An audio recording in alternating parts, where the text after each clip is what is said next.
Assalamualaikum dan selamat sejahtera. Hari ini Jumaat 28 Jun 2024 akan berlangsungnya majlis persaraan Puan Yushida binti Usuluddin dan Puan Nur Azlina binti Ahmad Nazari. Untuk makluman penonton, Puan Yushida merupakan seorang guru bahasa Melayu yang telah mengajar di SK Siti Alam hampir 9 tahun.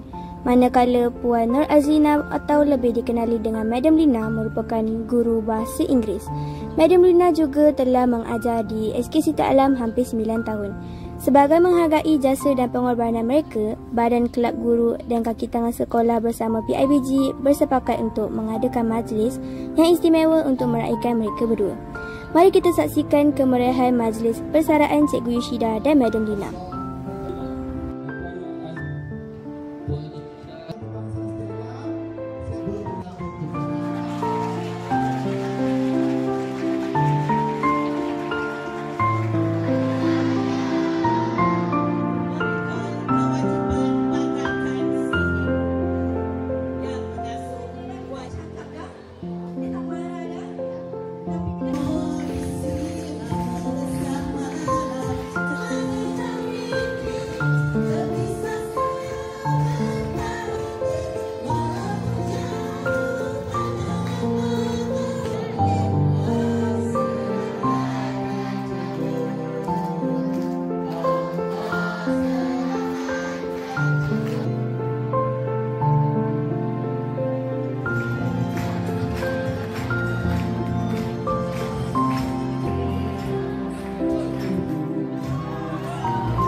Semoga Cikgu Yushida dan Madam Lina akan terus diberikan kesihatan yang baik dan perpanjangan untuk mengharungi hari-hari persaraan mereka.